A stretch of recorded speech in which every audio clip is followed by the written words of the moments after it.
श्री ज्ञानदेव श्री तुकाराम श्री ज्ञानदेव श्री तुकाराम।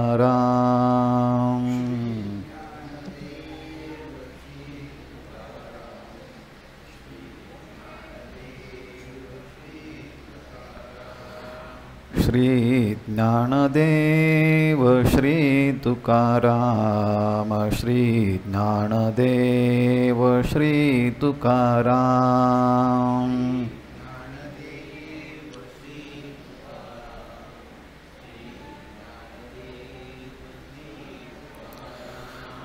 श्री ज्ञानदेव श्री तुकाराम श्री ज्ञानदेव श्री तुकाराम।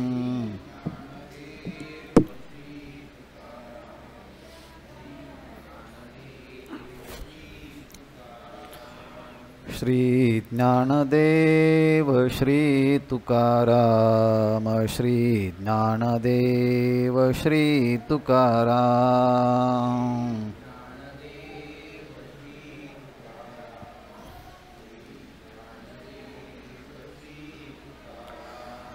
पुंडलीक वरदा हरिविठ्ठल श्री ज्ञानदेव तुकाराम।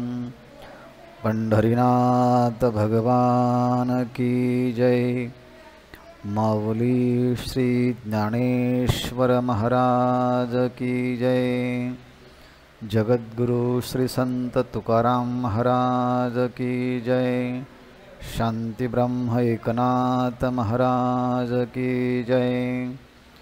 सद्गुरु श्री जोग महाराज की जय।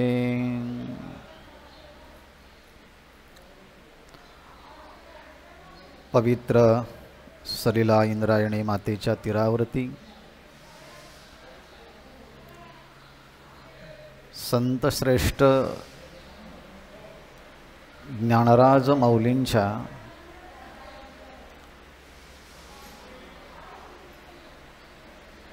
समाधी मंदिराच्या मध्ये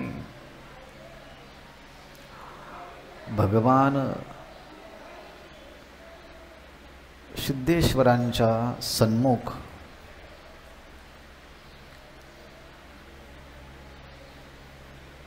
संजीवन समाधीच्या अत्यंत सन्निकट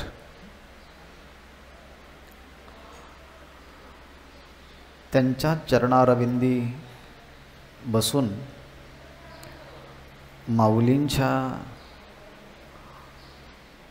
वाङ्मयी मूर्ती असणाऱ्या श्रीपाठाचा हरिपाठाचा आपण क्रमशः चिंतन महोत्सवच संपन्न करत आहोत। श्री संत ज्ञानेश्वर महाराज संजीवन समाधी सप्तशतकोत्तर रौप्य महोत्सवी वर्ष अर्थात श्री ज्ञानराजांना समाधी घेऊन 725 वर्ष पूर्ण होत आहेत। त्याचं औचित्य साधून ज्ञानेश्वर महाराज संस्थान कमिटीने संपूर्ण विश्वभर माऊलींच्या वाङ्मयाचा परिचय व्हावा आणि आदर्श समाज व्यवस्था ज्ञानेश्वर महाराजांनी जी पसायदानामध्ये पाहिली, भूता परस्परे पडो मैत्र जीवांचे, अशी समाज व्यवस्था निर्माण होण्यासाठी लागणारी पार्श्वभूमी ह्या चिंतनातून तयार व्हावी, हा उदात्त हेतू समोर ठेवून माऊलीच्या वाङ्मयाचं मंदिरामध्ये वेगवेगळ्या वक्त्यांच्याकडनं चिंतन होत आहे।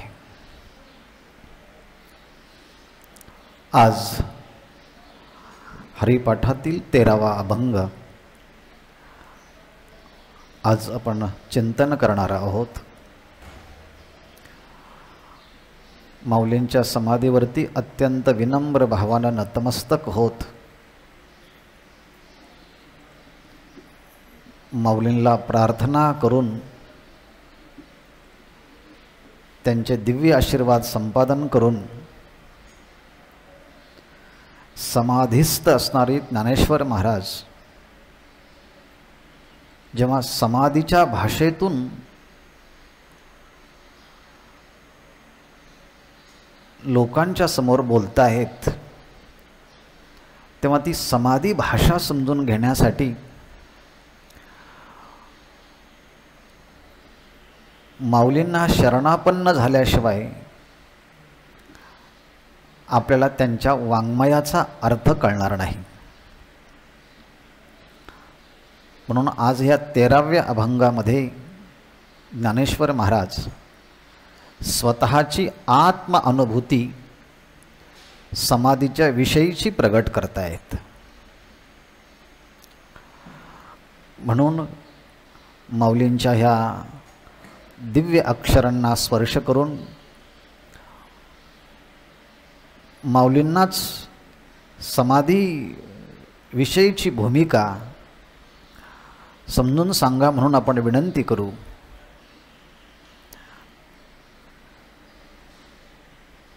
ज्ञानेश्वर महाराज प्रातिभ अनुभूती संपन्न आहेत, योगिक अनुभूती संपन्न आहेत, भक्त आहे, योगी आहे, ज्ञानी आहेत, क्रांतदर्शी कवी आहेत, तत्वज्ञ आहेत. त्यामुळे माऊलींनी ठरवलं तर सर्व काही होऊ शकतं. म्हणून आजच्या ह्या 13व्या अभंगाला चिंतनाला प्रारंभ करण्यापूर्वी आपण स्वांत सुखासाठी आणि वाणीला मंगलमय बनवण्यासाठी ह्या दिव्य शब्दांचा आश्रय करूया. समाधी हरीची समसुखे वीण न साधेल जाण द्वैत बुद्धी. बुद्धीचे वैभव अन्य नाही दुजे एका केशवराजे सकळ सिद्धी. रिद्धी सिद्धी निधी अवघीच उपाधी जवत्या परमानंदी मन नाही. ज्ञानदेवी रम्य रमले समाधान हरीचे चिंतन सर्व काळ. हरिमुखे म्हणा हरिमुखे म्हणा पुण्याची गणना कोण करी. आत्म अनुभूती प्रगट करणारा, समाधीचं स्वरूप समजून सांगणारा, बुद्धीचं वैभव कशामध्ये आहे याचा निर्देश करणारा आणि माझ्या ठिकाणी रम्य समाधान रमलं याचं कारण माझ्याकडनं हरीचं चिंतन सदा सर्व काळ घडतं आहे. असाच अनुभव तुम्हाला यावा असा वाटत असेल तर हरिमुखे म्हणा हरिमुखे म्हणा पुण्याची गणना कोण करी असा ह्या अभंगाचा धावता भावार्थ आपण पाहिला. यावरती सविस्तर चिंतन करण्यापूर्वी काल केलेल्या अभंगाचं संक्षिप्त सिंहावलोकन.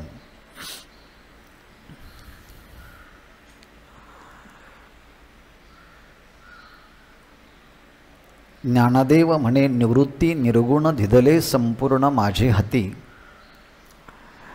या अभंगाचं काल आपण चिंतन पाहता पाहता वेळ संपुष्टात आली आणि आपण थांबलो.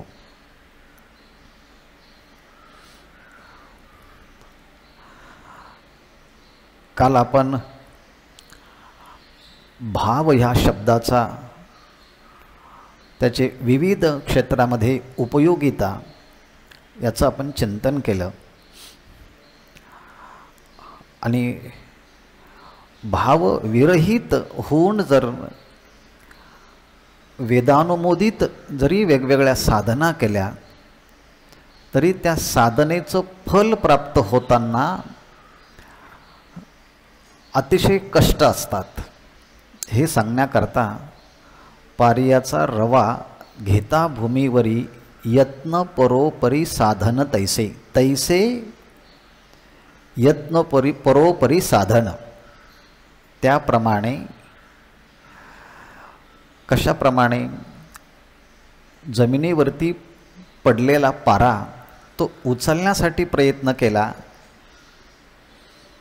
तर एक पाऱ्याचा कण उचलण्यासाठी प्रयत्न केला की त्याचे अनेक छोटे छोटे भाग विखुरले जातात. मग दुसरा उचलण्यासाठी प्रयत्न केला की पुन्हा ते विखुरले जातात. मग आपल्या हातामध्ये काय येतं? आपल्या हातामध्ये काहीच येत नाही. फक्त आपण केलेले प्रयत्न निष्फळ गेले हे आपल्याला पाहता येतं.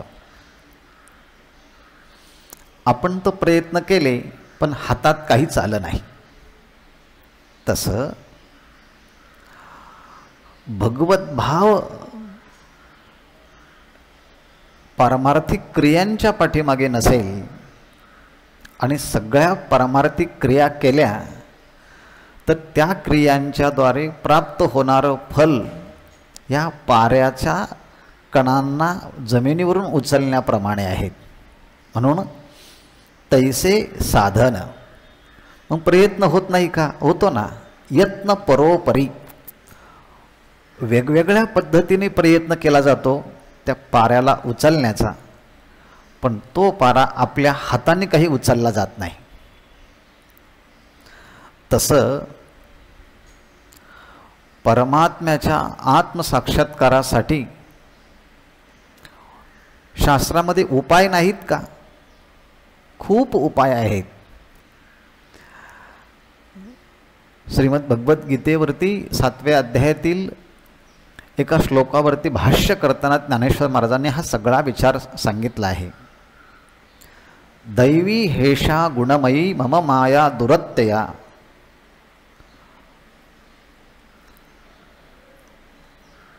दैवी हेषा गुणमयी मम माया दुरत्यया मामेव ये प्रपद्यन्ते मायामेतांतरन्ति ते.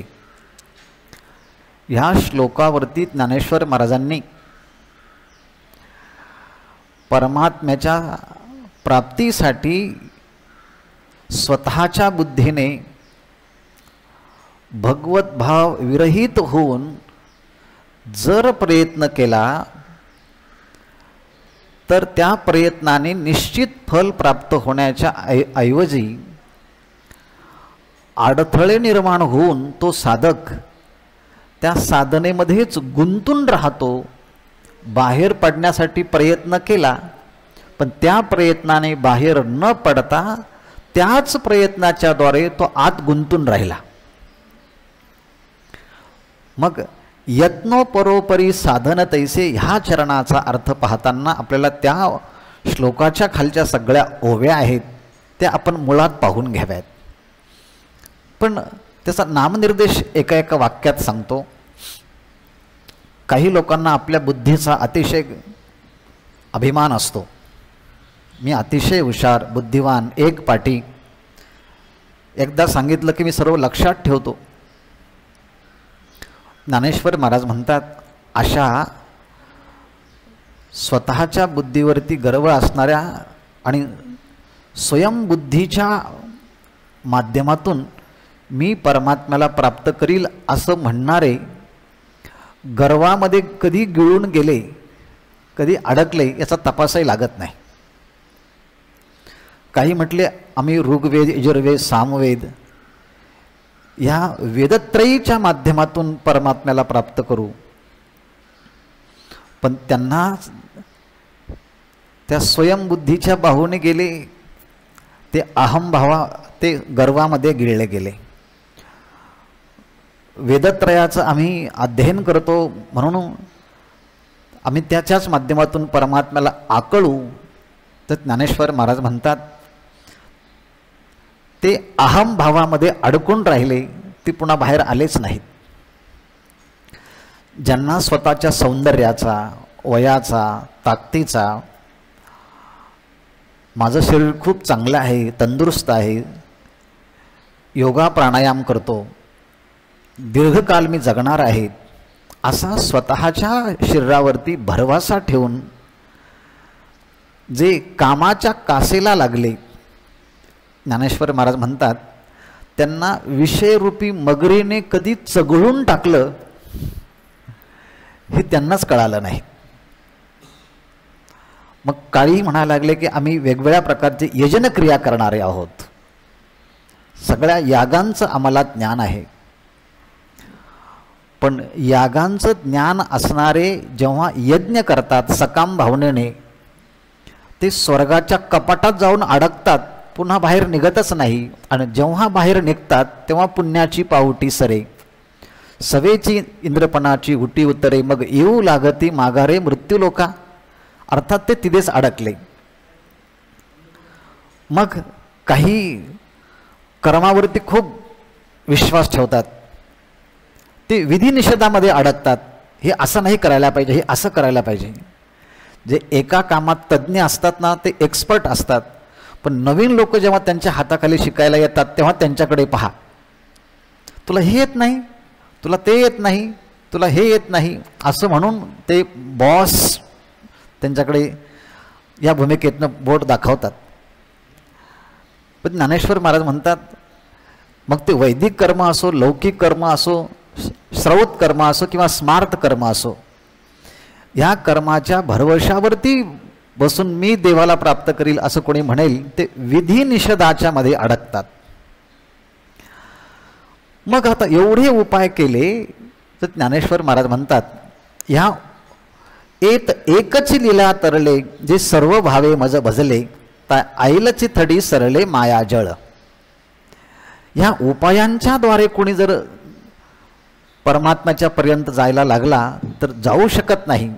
पण जो अंतःकरणामध्ये भाव धरून जर भगवंताला शरण गेला, भगवंत सांगतात जर सर्व भावे मज भजले तया आईलची थडी सरले मायाजळ.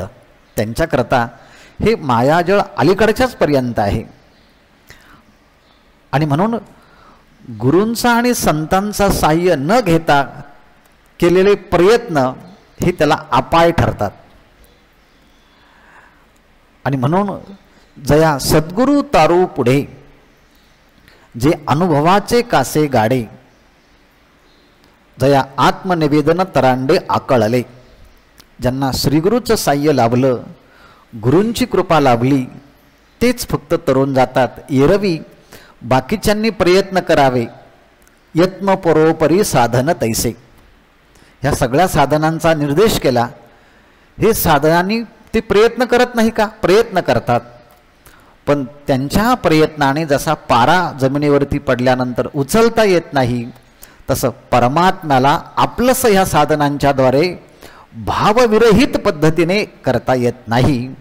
ह्याकरता एक गुरूंची कृपा, त्यांच्याविषयी श्रद्धा, किंवा भगवंताची कृपा, त्यांच्याविषयी श्रद्धा, या दोनच साधनांच्याद्वारे तो परमात्मा आकळला जाऊ शकतो.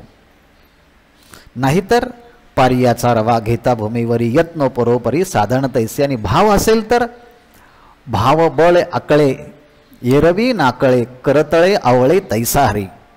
हातामध्ये असणारा आवळा हा पूर्णपणे आपल्या हातात असतो, ताब्यात असतो, तसा परमात्मा भावाने पूर्णपणे आकळला जातो. ज्ञानेश्वर महाराज भगवंताचं मनोगत सांगत असताना अशा भावसंपन्न भक्ताने मनात ज्या ज्या इच्छा संकल्पना आणल्या ती सर्वची सर्व पूर्ण करण्याची जबाबदारी भगवंत म्हणतात माझी आहे. त्याला वाटलं की भगवंताची भक्ती करावी, मी तशा प्रकारचं वातावरण तयार करतो. त्याला वाटलं की मला सायुज्य मोक्ष हवा आहे, तर त्यासाठी सायुज्य मोक्ष मी त्याला देतो. त्याच्या मनात जोही भाव उत्पन्न होईल तो भाव पूर्ण करण्याची जबाबदारी ही माझी आहे, कारण भगवंत त्याला सर्व आशीर्वाद प्रदान करतायत. आणि गुरूंच्या वरती श्रद्धा असेल, यस्य देवे परा भक्ती, यथा देवे तथा गुरु, तस्यै ते कथिता ह्यर्ता प्रकाशन्ते महात्मनः. तसंच ज्ञानेश्वर महाराज सांगतात माझ्या गुरूंनी मला ह्या परमार्थाचं सगळं रहस्य पूर्णपणे माझ्या हातात दिलं, माझ्या स्वाधीन केलं. ज्ञानदेव म्हणे निवृत्ती निर्गुण धिदले संपूर्ण माझे हाती. आपल्या गुरूंच्या विषयी ज्ञानेश्वर महाराजांची श्रद्धेय भाव प्रत्येक ओवीत आणि प्रत्येक अक्षरामध्ये अभिव्यक्त झालेला आहे. ज्ञानेश्वरीमध्ये तर ठिकठिकाणी सुरुवातीला, मध्ये, नंतर सगळीकडे ज्ञानेश्वर महाराजांनी आपल्या गुरूंचा महिमा गायलेला आहे. अमृत अनुभव असेल, चांगदेव पासष्टी असेल, हरिपाठ असेल, इथे ज्ञानेश्वर महाराजांनी आपल्या गुरूंचा महिमा गायलाच आहे. गुरूंच्या बद्दल बोलत असताना माऊली म्हणतात, ग्रंथ नव्हे कृपेचे वैभव हे. त्यांनी ज्ञानेश्वरीसाठी म्हटलं आहे, पण आपण सगळ्या ग्रंथांसाठी म्हणूया. हे सगळे ग्रंथ हे नव्हे, हे ग्रंथ नाही, तर प्रत्यक्ष निवृत्तीनाथ महाराजांच्या कृपेचं हे वैभव आहे. आदिनाथ गुरु सकळ सिद्धांचा, आदिनाथापासून आलेली ही ज्ञान परंपरा निवृत्तीनाथ महाराजांच्या पर्यंत आली. आणि निवृत्तीनाथ महाराजांनी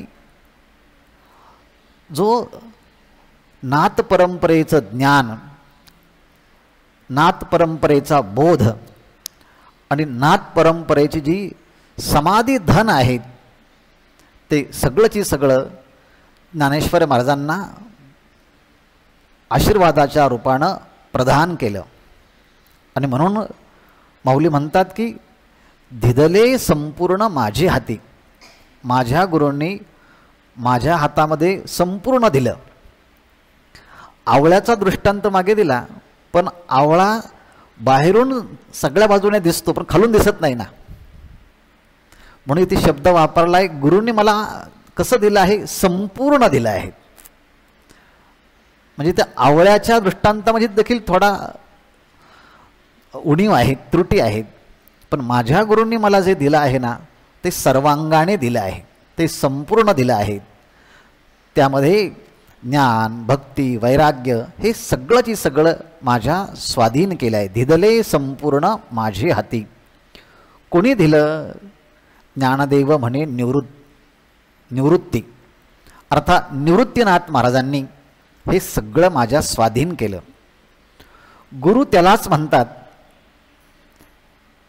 की जे आपल्याकडे अगोदरच्या परंपरेने आलेला जो बोध आहे, जे ज्ञान आहे, ते शिष्याच्या मध्ये संक्रमित करावं. जसं दिव्याने दिवा लावल्यानंतर त्या दिव्याच्या मध्ये काही प्रकाशात कमी पडत नाही, पण दिव्याची मालिका मात्र पुढे चालू राहते. दीपे दीप लाविला, माऊलींचीच भाषा आहे. जसं दिव्याने दिवा लावावा, त्याप्रमाणे गुरु आपल्या शिष्याला बोध देतात आणि मग तो शिष्य पुन्हा गुरु होऊन पुढच्या शिष्यांना तो बोध देतात. अशी ही भूमिका आहे. आणि म्हणून गुरूंचं स्वरूप कसं असतं? निवृत्तीनाथ महाराज आपल्या गुरूंच्या, ज्ञानेश्वर महाराज आपल्या गुरूंच्याकडे, अर्थात संत निवृत्तीनाथ महाराजांच्याकडे पाहताना व्यक्ती म्हणून पाहत नाही, तर ते आत्मतत्व म्हणून पाहतात, ब्रह्मतत्व म्हणून पाहतात. निर्गुण निराकार ब्रह्माचे जे लक्षणं आहेत तेच माझ्या श्रीगुरु निवृत्तीनाथांचे आहेत. आणि निवृत्तीनाथ महाराज हे प्रवृत्तीच्या विरोधामधले नाहीत. अर्थात प्रपंचातले माणसं निवृत्त होतात, पण ते अगोदर प्रवृत्तीमध्ये असतात आणि मग ते निवृत्तीमध्ये जातात. पण ज्ञानेश्वर महाराज म्हणतात, माझे गुरु प्रवृत्तीला कधी शिवलेच नाहीत, ते निवृत्तीनाथ महाराज आहे. निवृत्ती जया नाव, निवृत्ती जया बरव. अर्थात निवृत्तीनाथ महाराज यांचं सगळं काही हे निवृत्तीमयच आहे. आणि म्हणून आपल्या गुरूंकडे पाहताना ते ब्रह्मतत्व म्हणून पाहतात. याचा उल्लेख आपल्याला अमृत अनुभवाच्या सुरुवातीला ख्यातम दैवतमाश्रये, मी प्रसिद्ध असणाऱ्या श्री गुरु निवृत्तीनाथांचा आश्रय करत आहे, तिथे आपल्या गुरूंच्या बद्दल जे वर्णन केलं आहे, यदक्षरम मनाखेयमानंदम मजमव्ययम श्रीमन निवृत्तीनाथे ती ख्यातम दैवतमाश्रये, मी श्री गुरु निवृत्तीनाथ महाराजांचा आश्रय करतो. ते गुरु कसे आहेत? अक्षरम, अनाख्येय, आनंदम, अजम, अव्ययम असे निवृत्तीनाथ महाराज आहे. अर्थात परब्रह्माचे जे लक्षणं आहेत तेच लक्षणं माझ्या श्री गुरु निवृत्तीनाथांचे आहेत. आणि अशा निवृत्तीनाथ महाराजांनी मला हे संपूर्ण तत्त्वज्ञान माझ्या हाती दिलेलं आहे. आणि म्हणून आपल्या गुरूंकडे ते परब्रह्म स्वरूपाच्या भूमिकेत न पाहतात आणि निर्गुण निराकार तत्वाचा साक्षात्कार प्राप्त झालेले गुरुसुद्धा त्याच बोधापर्यंत पोचतात, म्हणजे गुरुही त्याच लक्षणाचे होतात. असे निवृत्तीनाथ महाराजांनी मला हे समाधीधन, ज्ञानधन, भक्तिधन, वैराग्यधन माझ्या स्वाधीन केलं आहे.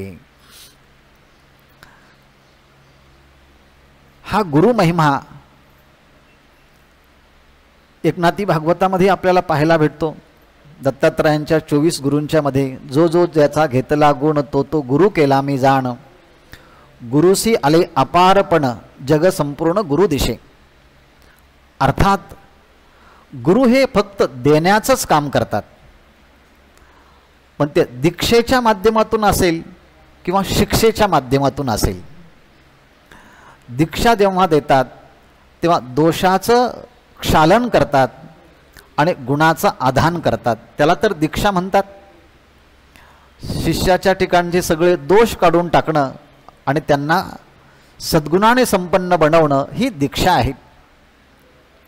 आणि मग असे जे गुरु आहेत त्यापैकी माझे गुरु आहेत ते सद्गुरू निवृत्तीनाथ महाराज आहेत.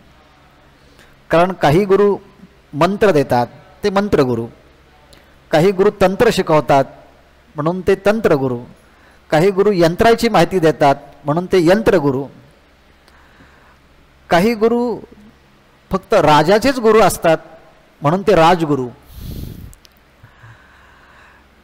काही जगाला ज्ञान देतात म्हणून जगद्गुरु. मग त्यांना तुम्ही यंत्रगुरु, तंत्रगुरु, राजगुरु, कुलगुरु, विद्यागुरु, माताही गुरु आहे, पिताही गुरु आहेत. हे सगळे गुरूंचे प्रकार जरी असले त्यामध्ये निसर्गाकडे पाहून आमचे गुरु तसे आहेत असं म्हणण्याची पद्धत आहे. कारण पतंजलींनी योग आसनं तयार करताना निसर्गाकडे पाहिलं आणि मग आसनाला नाव दिलं. हे गोमुख आसन, हे मयूरासन, हे भुजंगासन, असे वेगवेगळे नाव दिले आहेत. तसं गुरु जेव्हा शिष्याला सगळा बोध देतात, निवृत्तीने तत्वाता सांगितले, तेव्हा त्यांनाही या निसर्गाकडे पाहूनच माझे गुरु तसे आहेत अशी म्हणण्याची पद्धत आहे. एखादा शिष्य असेल तो गुरूंना शरणापन्न झाला, पण त्याचा अधिकार नसेल तर गुरु सांगतात तीर्थयात्रा कर, देवाची उपासना कर. आणि म्हणून त्या शिष्याच्याकडनं तीर्थयात्रा करून घेऊन मग त्याला अधिकार संपन्न बनवून जे ज्ञान देतात त्यांना धातुरवादी गुरु असं म्हणतात.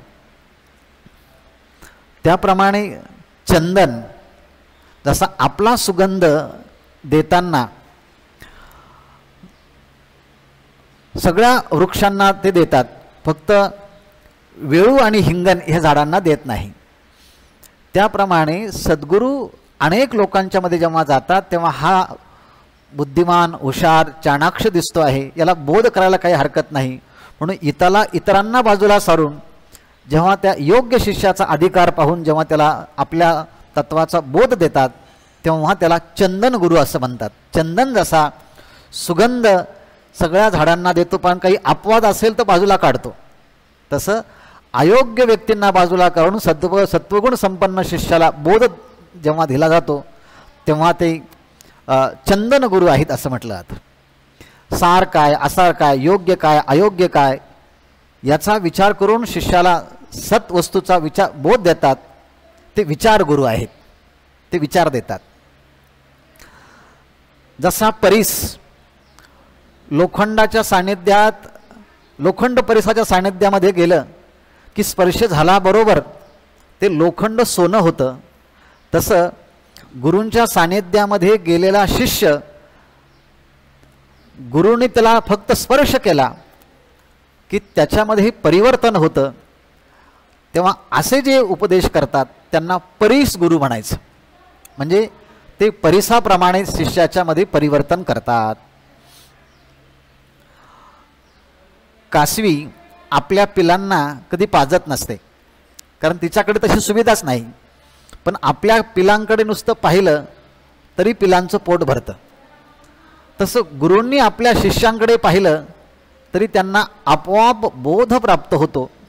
आणि म्हणून असे जे गुरु आहेत की शिष्यांकडे पाहिल्यानंतर त्यांना बोध प्राप्त होतो, आणि म्हणून यांना कच्छप गुरु असं म्हणतात. म्हणजे ती प्रणाली वापरली आणि त्यावरून ते तसे गुरु आहेत. त्याप्रमाणे आकाशामध्ये असणारा चंद्र आहे, त्या चंद्राचा उदय झाल्याबरोबर चंद्रकांत मणी पाझरतो, त्याच्यात द्रवीभूत होतो. ते त्याप्रमाणे शिष्याला पाहिल्यानंतर गुरूंचं अंतःकरण द्रवीभूत होतं आणि त्याला बोध प्राप्त होतो. या पद्धतीने तो चंद्रगुरु आहे. अर्थात कधी कधी असंही म्हटलं जातं की आरशामध्ये पाहिलं की आपण कसे आहोत तसं कळतं. तसं गुरूंच्या समोर गेलं की शिष्याला आपण कसे आहोत असा बोध आपोआपच त्याला प्राप्त होतो. म्हणजे दर्पणाप्रमाणे गुरु आहेत आणि म्हणून त्यांना दर्पण गुरु असं म्हणतात.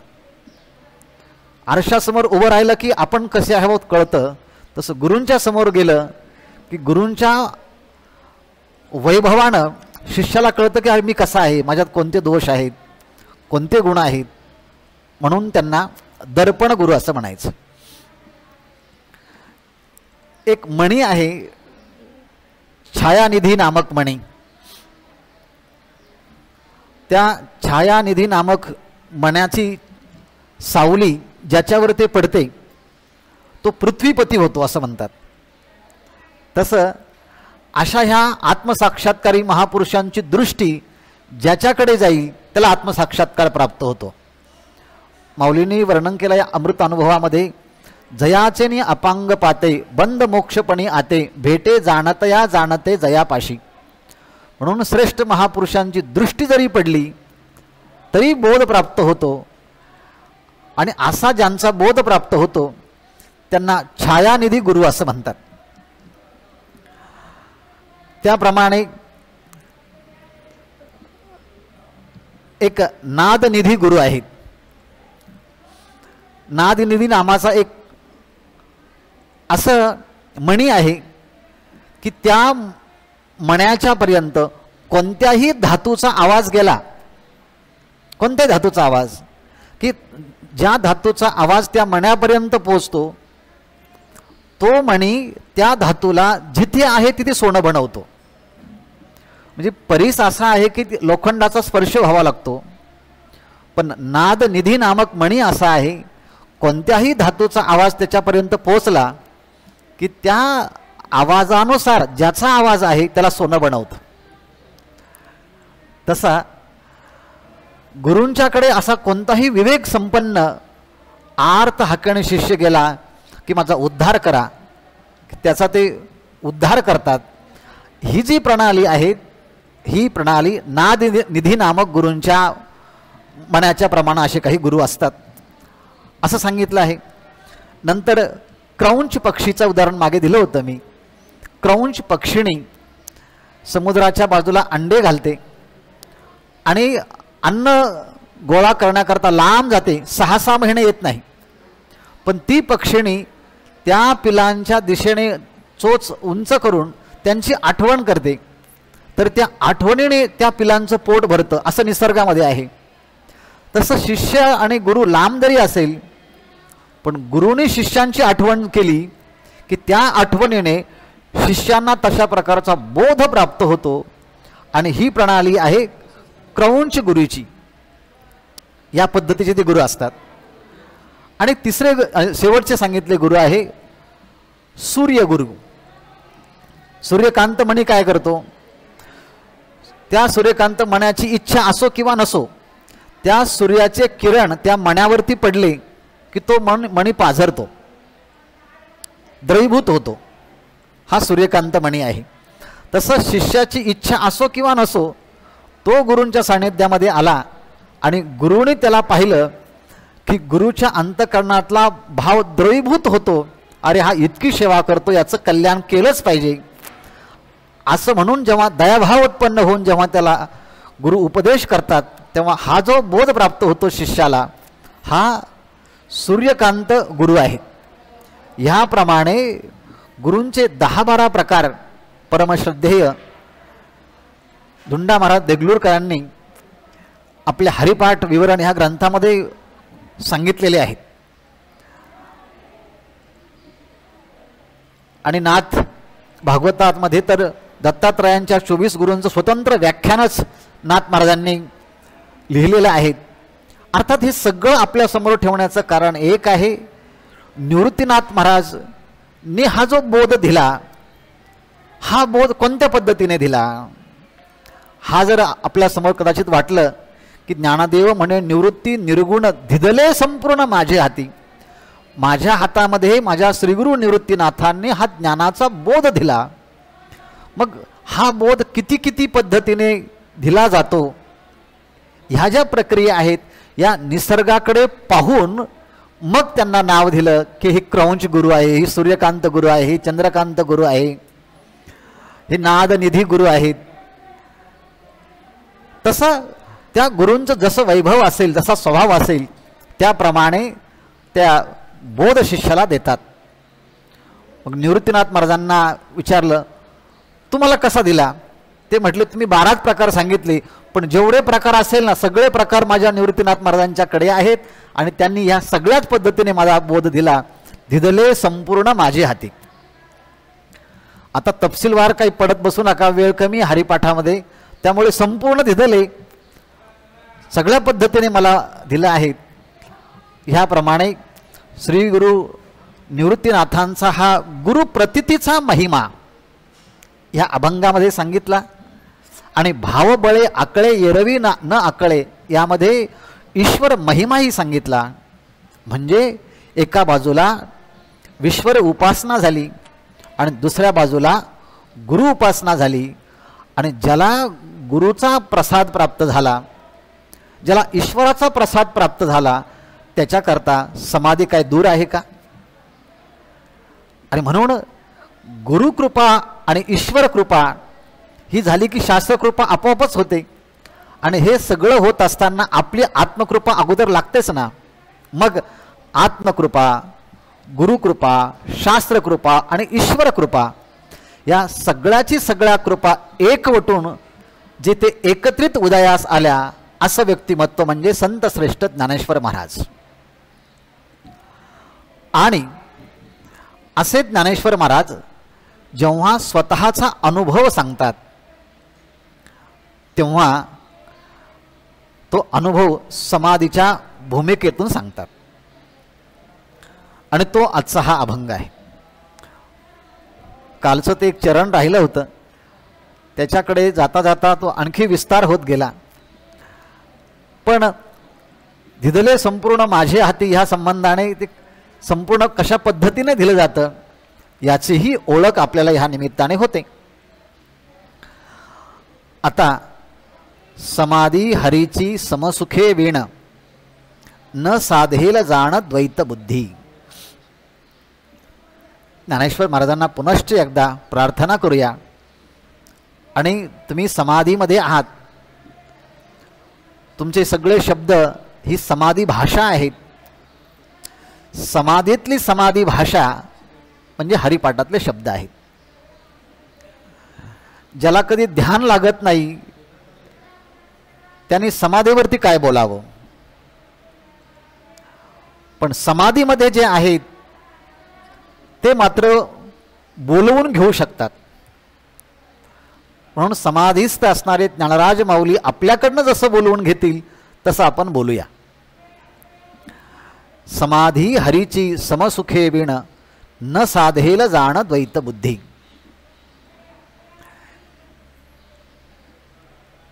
ज्ञानेश्वर महाराजांच्या अनेक गुणांचं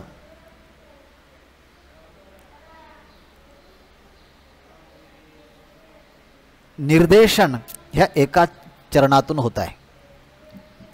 आणि ज्ञानेश्वर महाराज इथे समजून सांगत आहेत की तुमच्या मनामध्ये समाधीच्या विषयी वेगवेगळ्या भावना असेल, वेगवेगळे मत असतील, वेगवेगळ्या प्रक्रिया असतील, तर गोंधळ होण्याची शक्यता आहे. मग काय, काही म्हणतात सबीज समाधी, काही म्हणतात निर्बीज समाधी, काही म्हणतात संप्रज्ञात समाधी, काही सांगतात असंप्रज्ञात समाधी. पण आम्हाला हे एवढे जाड जाड शब्द संप्रज्ञात, असंप्रज्ञात, सबीज, निर्बीज,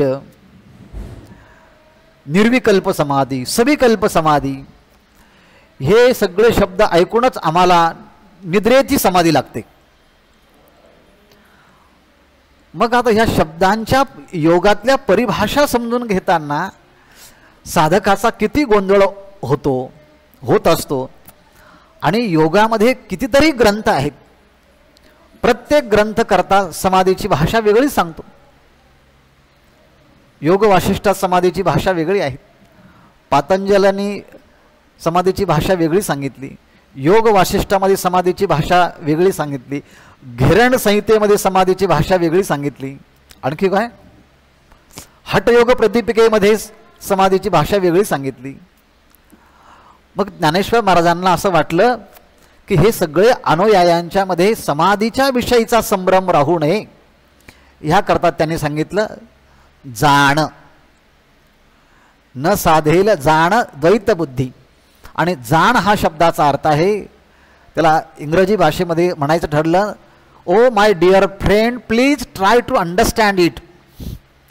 मी जेव्हा ज्ञानेश्वरी या हरिपाठाचं भाषांतर 7-8 वर्षापूर्वी प्रत्येक शब्दाचा अर्थ आणि मग ते भाषांतर जेव्हा केलं तेव्हा मला ते एक एक शब्द शोधण्याकरता खूप वेळ गेला. पण जेव्हा या हरिपाठावरती पूर्ण इंग्रजीमधले भाषांतर झालं तेव्हा अनेक देशातल्या आणि अनेक राज्यातल्या लोकांनी त्याचं कौतुक केलं. अच्छा हुआ आपने ये किया, हमें पता चला की ज्ञानेश्वर महाराज ने हरिपाठ में क्या कहा है. म्हणजे ते बरेच लोक फोन यायचे. याचं कारण एक आहे, संप्रदायाच्या दृष्टीने हे सुद्धा एक कार्य होणं आवश्यक आहे. माऊलींचं हिमालयासारखं उत्तुंग कार्य आहे, पण ते त्यांच्या भाषेपर्यंत पोहोचलं आहे पाहिजे. हरिपाठ हिंदीमध्ये आहे, ज्ञानेश्वरी हिंदीमध्ये आहे, इंग्रजीमध्ये तर ज्ञानेश्वरीचे कितीतरी भाषांतर झालेले आहेत आणि अजूनही होत आहे. आणि म्हणून त्याचा एक छोटासा प्रयत्न म्हणून हरिपाठाचं भाषांतराचा प्रयत्न 7-8 वर्षापूर्वी केला होता. तेव्हा मला जाण ह्या शब्दाबद्दल मी पाहिलं की मी काय लिहिलं आहे. तेव्हा जाण म्हणजे समजून घ्या. Oh my dear friend please try to understand it. म्हणजे एवढ्या प्रेमाने ज्ञानेश्वर महाराजांनी आपल्या मराठी भाषिकांना समाधीची भाषा समजून सांगताना असं म्हटलंय, जाण जाण समजून घे बरं का. अर्थात काय समजून घ्यायचं आहे, समाधी समजून घ्यायची आहे. आणि तुम्ही जसं समजतात त्या पद्धतीने समाधी साधली जाणार नाही हे सांगण्याकरता न साधेल जाण.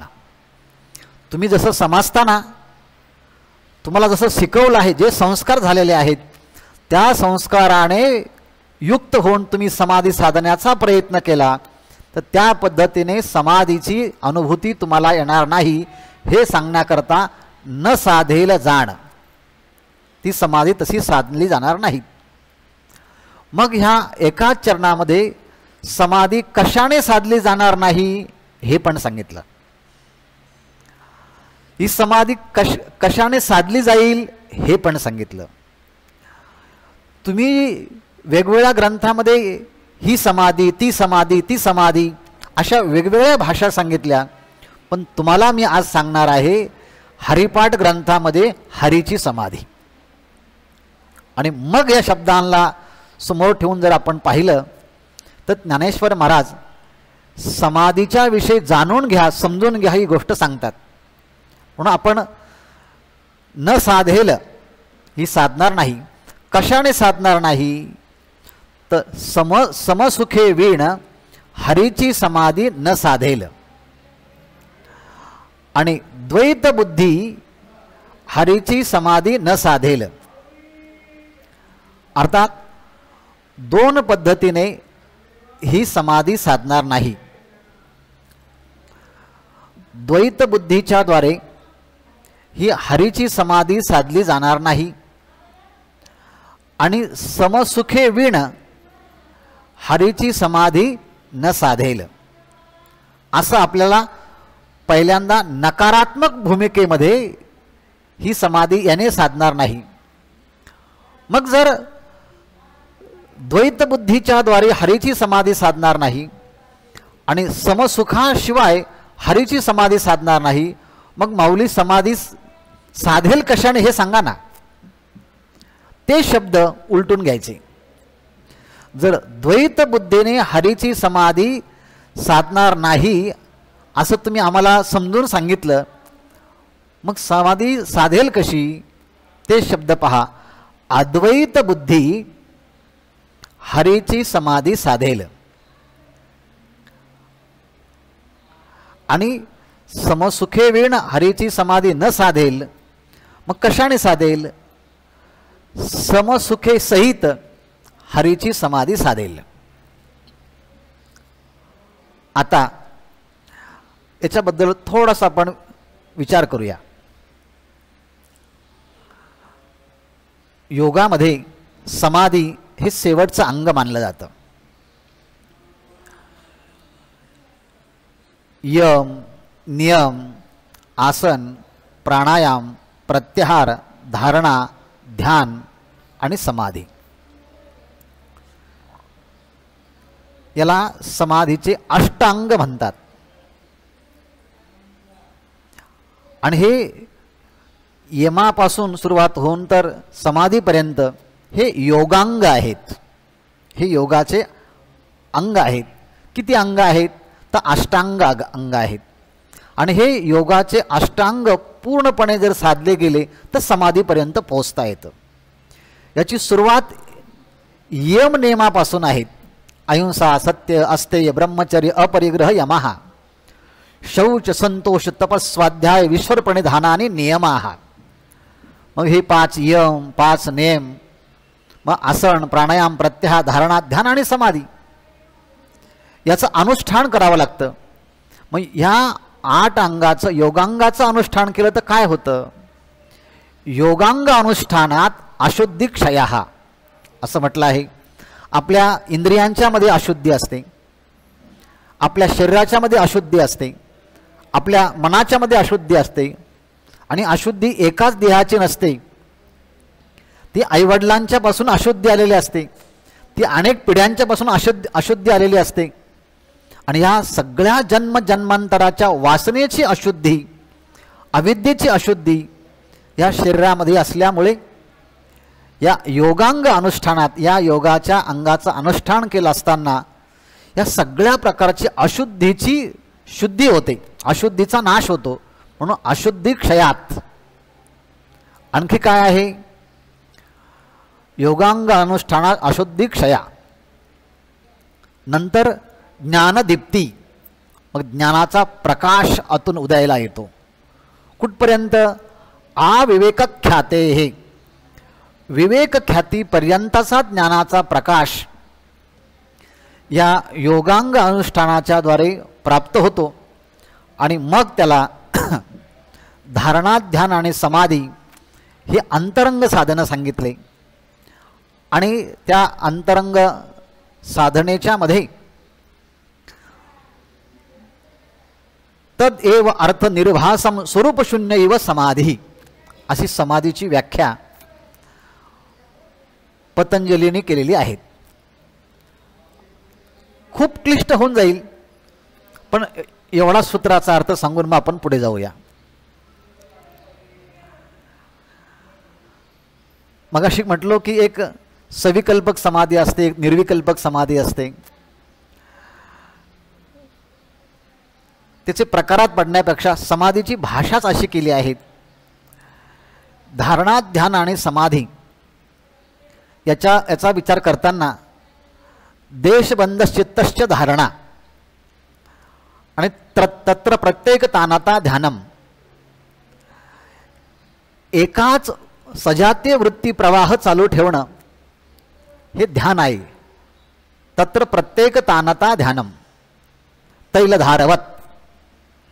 धारणा म्हणजे आपल्या चित्ताला एका ठिकाणी केंद्रित करून ठेवणं. मग देहांतर्गत असणाऱ्या स्थानाच्या ठिकाणी असेल किंवा शरीराच्या बाहेर विशिष्ट स्थानाच्या ठिकाणी असेल, त्या चित्ताला स्थिर करणं त्याला धारणा असं म्हणतात. म्हणून शब्दाचा प्रयोगच केला आहे देशबंधश्चित्तश्च धारणा. देश म्हणजे शरीरांतर्गत देश किंवा शरीर बाहेर देश. मग असं करताना ध्यानाच्या मध्ये धाता, ध्यान आणि ध्येय अशी त्रिपुटी असते. पण पतंजली महर्षींनी सांगितलं समाधीच्या स्थितीमध्ये काय होतं, जेव्हा ध्यानामध्ये असतो तेव्हा ही त्रिपुटी असते. म्हणजे अहम ध्यायामी, मी ध्यान करत आहे, मी त्याचं ध्यान करत आहे आणि ते ध्यान, असं हे 3 भाग असतात. पण समाधीमध्ये ध्याता आणि ध्यान हे मावळून ध्याता पूर्ण ध्येय स्वरूप झालेला असतो आणि तिथे फक्त जे ध्येय आहे तेवढंच उरतं. ध्याता आणि ध्येन हे मावळून जातं. म्हणून शब्द वापरला आहे तदेव अर्थ मात्र निर्भासम. अर्थ मात्र निर्भासम, केवळ ध्येय आहे त्याचाच फक्त भास होतो, त्याचाच फक्त प्रकाश होतो. म्हणजे मी ध्यान करणाराही असा जो अहम भाव आहे तो मावळून जातो आणि पूर्णपणे ध्याता ध्येय स्वरूप होऊन जातो. अशी जी द्वैतरहित अवस्था, त्रिपुटीरहित अवस्था, त्याला ध्यान असं म्हणावं, असं पतंजली महर्षींनी सांगितलं आहे. तिने उदाहरण दिलं आहे. जसं पाण्यामध्ये मीठ टाकल्यानंतर ते मीठ रूपाने राहत नाही, ते मीठच पाणीरूप होऊन जातं. आणि म्हणून पाण्यात जर पाहिलं तर मीठ दिसत नाही, पण चाखून पाहिलं तर त्यातला खारटपणा कळतो. तसं समाधीमध्ये ध्याता पूर्ण ध्येयस्वरूप झालेला असतो, पण तो ध्याता नसतोच का, तो सूक्ष्म रूपाने असतो. जसं मीठ पाण्यात विरघळल्यानंतर मीठ रूपाने नसतं, पण त्याचा चव रूपाने असतंच ना, तसं समाधीमध्ये ध्यान करणारा ध्याता हा पूर्ण रूपाने भेद रूपाने जरी नसला तरी किंचितसा अभेद रूपाने राहतो ना. कारण तदा दृष्टू स्वरूपे अवस्थानम, द्रष्टा आपल्या स्वरूपाच्या ठिकाणी स्थित होणं ही तर समाधी सांगितलेली आहे. अशी ही योगाच्या भूमिकेमध्ये समाधी सांगितली.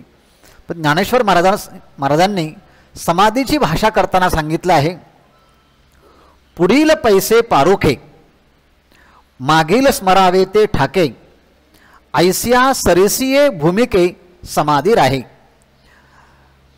ज्ञानेश्वरीचा 6वा अध्याय या संबंधाचा योगाच्या सगळ्या प्रक्रिया माऊलीने त्या ठिकाणी सांगितल्या आहे.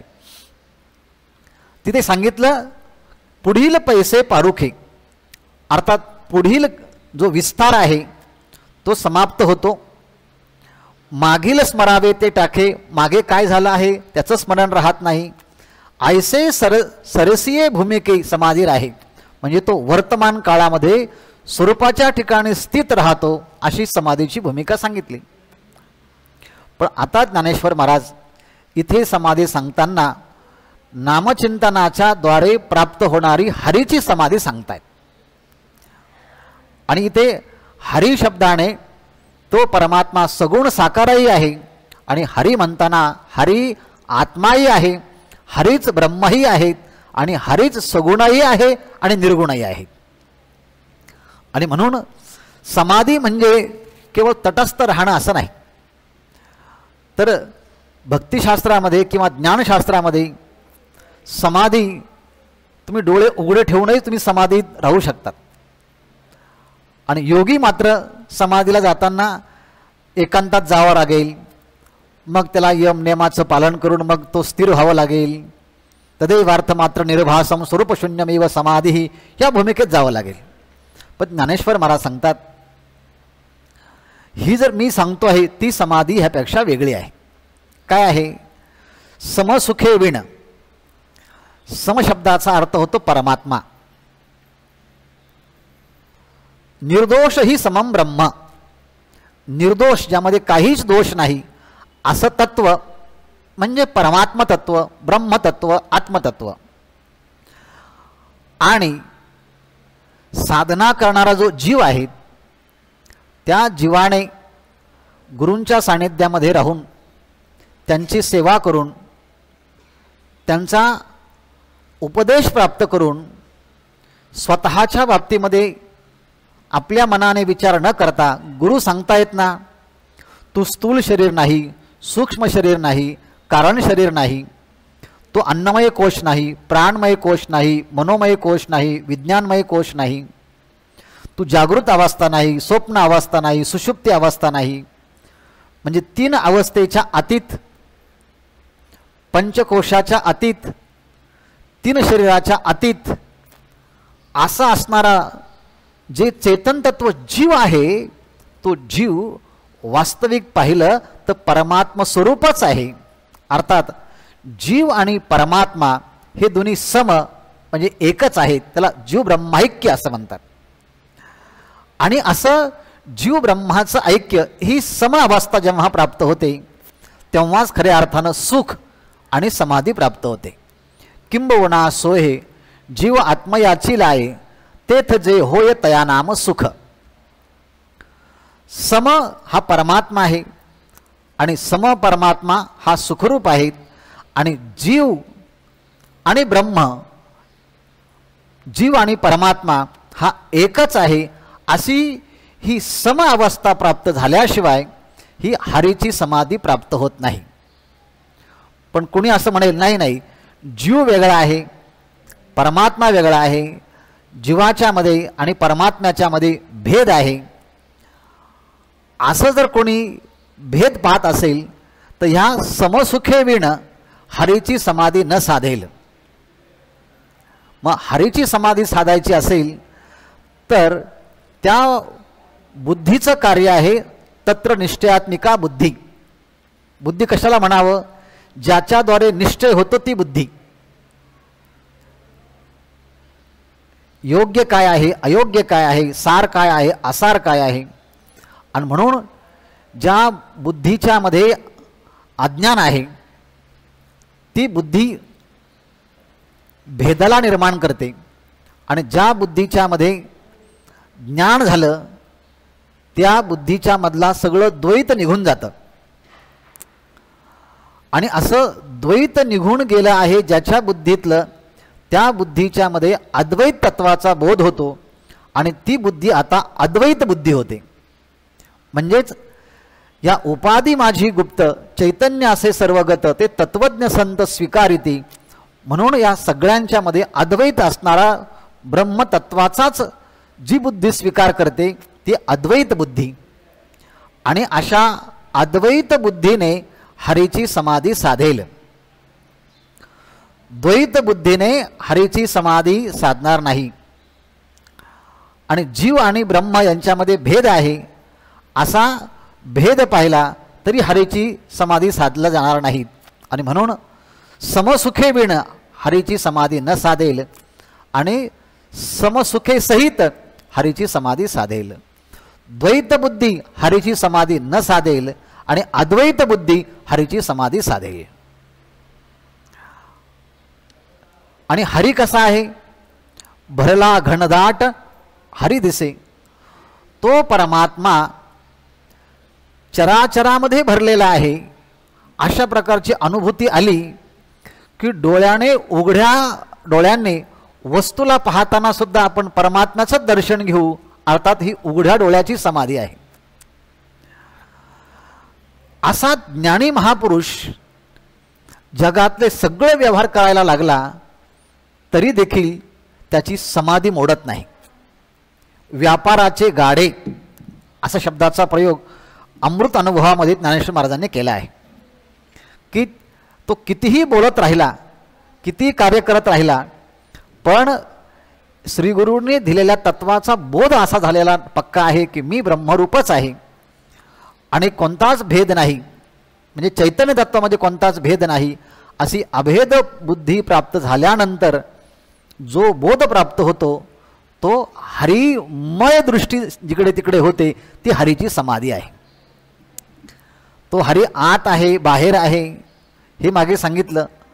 तो आत्मा मला प्रमाणभूत आहे, तो आत्मा समर्थ आहे. ज्ञानदेव म्हणे हरी माझा समर्थ, तो समर्थ आहे. तो आत्माच हरिस्वरूप आहे आणि हरिस्वरूप आत्माच या सगळ्यांच्यामध्ये आहेत आणि त्या सगळ्यांच्यामध्ये असणारा हरीच माझ्या अंतःकरणामध्ये आहे. हरी दिसे जणीवणी आत्मा तत्वी, तो हरी माझ्या आत्मस्वरूपातही आहे, तो जनातही आहे, तो वनातही आहे. सगळीकडे मला त्याची प्रतीती येते. अशा प्रकारचा भाव उत्पन्न होतो पहिल्यांदा. आणि एकदा की माणसाच्या अंतःकरणामध्ये भाव उत्पन्न झाला की त्याच्या शरीरामध्ये सुद्धा बदल होतो. म्हणजे ज्ञानाने सुद्धा दृष्टी बदलते आणि भावाने सुद्धा दृष्टी बदलते. ज्ञानेश्वर महाराजांनी भावाचा जास्त प्रयोग हरिपाठामध्ये केला आहे आणि इथे ज्ञानाचा पण प्रयोग केला आहे. निवृत्तीने दिदले संपूर्ण माझे हाती असं म्हणताना ही समाधी धन ज्ञान भूमिकेतूनही मला दिलं, योग भूमिकेतूनही मला दिलं, भक्ती भूमिकेतूनही मला दिलं. इथे हरीची समाधी सांगताना ही भक्ती भूमिका आहे. आणि ज्ञानदेव म्हणे निवृत्ती निर्गुण दिदले संपूर्ण माझ्या हाती ही ज्ञानभूमिका आहे. अर्थात या सगळ्या भूमिकेने मला माझ्या गुरुने मला तो बोध दिला आणि म्हणून हरिबुद्धी जपे हा बुद्धीतला भाव ज्ञानेश्वर महाराज सांगतात ही हरीची समाधी आहे आणि ही समाधी अद्वैत बुद्धीने प्राप्त होते, समसुखाने प्राप्त होते. हे सांगितल्यानंतर ही हरीची समाधी द्वैत बुद्धीने प्राप्त होत नाही, समसुखाविना प्राप्त होत नाही आणि पुनश्च एकदा पुनरावृत्तीचा दोष स्वीकारून सुद्धा मी जे सांगतो आहे ती हरिरूप समाधी आहे. हरी सगळीकडे अनुभवाला येणं ही समाधी आहे. असा भाव उत्पन्न झाला की असा भाव उत्पन्न ज्या व्यक्तीच्या मध्ये होतो त्या व्यक्तीने कशालाही स्पर्श करू द्या त्याच्यामध्ये भाव संक्रमण होतं. लागले की त्यांच्याबरोबर हे सगळेच नृत्य करायचे, ही भावावस्था आहे. जनाबाई महाराजांनी त्या गौरीला हात लावला तर त्या गौरीच्या मधून सुद्धा भांडणाच्या मधनं ही माझी गौरी आहे कशावरून, तिच्यामध्ये विठ्ठल विठ्ठल नाव आहे. अर्थात सगळीकडे परमात्मा आहे असा भाव तयार झाला की निर्जीव वस्तूला जरी हात लावला तर तो भाव तिथे संक्रमित होतो. चोखोबरायांचे विठ्ठल विठ्ठल हे हड म्हणत होते, ही भावावस्थेचा परिणाम आहे. आणि म्हणून ज्ञान अवस्थेचा परिणाम समाधी आहे, भावावस्थेचा परिणाम समाधी आहे. भक्तीनेही समाधी प्राप्त होते आणि मला श्री गुरूंनी ही भक्तीचाही बोध दिला, ज्ञानाचाही बोध दिला, योगाचाही बोध दिला. पण सगळीकडे परमात्मा हरी आहे. त्या हरीच्या समाधीचा भाव तुम्हाला मी समजून सांगितला. समजला ना, हे जाणून घ्या. हरिबुद्धी समाधी हरीची समसुखे विण न साधेल जाणं द्वैत बुद्धी. आणि हेच अद्वैत बोध प्राप्त करून घेणं बुद्धीचं वैभव आहे. बुद्धीचे वैभव अन्य नाही दुजे एकाकेशी राजे सकळ सिद्धी. आणि असा जो हरी आहे त्या हरीच्या ठिकाणी मन जर स्थिर नाही झालं तर मग त्या साधनेला काही अर्थ नाही. एका केशीराजे बुद्धीचे वैभव अन्य नाही तुझे एका केशीराजे सकळ सिद्धी. रिद्धी सिद्धी निधी अवघीच उपाधी जव त्या परमानंदी मन नाही. त्या परमात्म्याच्या ठिकाणी मन नसेल तर सगळं व्यर्थ आहे. मग तुमचं मन परमात्म्याच्या ठिकाणी आहे का? अहो म्हटले हरीचे चिंतन सर्व काळ. मी तर त्या परमात्म्याचं हरीचं चिंतन रात्रंदिवस करत आहे आणि रात्रंदिवस करत असल्यामुळे जे रम्य समाधान आहे भगवत प्राप्तीचं, ते रम्य समाधान माझ्या ठिकाणी ते स्थिरावलं आहे. ज्ञानदेव रम्य रमले समाधान. एरवी आपण समाधान मिळण्याकरता ह्या डोंगरावर जा, त्या डोंगरावर जा, मथुरेला जा, काशीला जा, बद्रीनाथला जा, केदारनाथला जा, आणि तिकडे जर थंडी पाऊस वाढला माणसं तिकडेच मारतात. सध्या चालू आहे तिकडे हिमालयामध्ये दरड कोसळले, बरेच लोक जातात, रम्य समाधानाला जातात, पण पुन्हा मागे येत नाही. पण ज्ञानेश्वर महाराज म्हणतात असं ज्या रम्य समाधानाच्या शोधाकरता तुम्ही जाताना ते रम्य समाधान मला शोधत आलं आणि माझ्या ठिकाणी ते स्थिरावलं. ज्ञानदेव रम्य रमले समाधान, रम्य समाधान रमले. अहो एवढं रम्य समाधान तुमच्या ठिकाणी रमलं, याचं साधनाच तुम्ही काय केली? हरीचे चिंतन सर्व काळ, सदा सर्व काळ हरीचं चिंतन आम्ही करतो, त्यामुळे मला अनुभव आला. अहो आम्हालाही पण अनुभव यावा ना, मग आम्ही काय करावा? हरिमुखे म्हणा, हरिमुखे म्हणा, पुण्याची गणना कोण करी. मग तुम्हाला ह्या सांगितलेल्या प्रक्रिया सांगण्याशिवाय सुद्धा समाधीचा अनुभव येईल. सुरुवात तर करा. आणि म्हणून अतिशय महत्त्वाचा हा अभंग हरिपाठातला आहे. आपण यथामती यथा अवकाश त्या शब्दांच्या अवतीभोवती घिरट्या घालण्याचा प्रयत्न केला आणि माऊलीचा काही संदेश त्यातून प्राप्त होतोय का हे बघण्याचा प्रयत्न केला. शेष चिंतन आपण उद्या पाहूया. झालेलं चिंतन माऊलींच्या चरणी समर्पित करून वाणीला त्या ठिकाणी विराम देऊया. पुंडलिक वरदा हरी विठ्ठल श्री ज्ञानदेव तुकाराम. माऊली ज्ञानेश्वर महाराज की जय. विठ्ठल विठ्ठल विठ्ठल.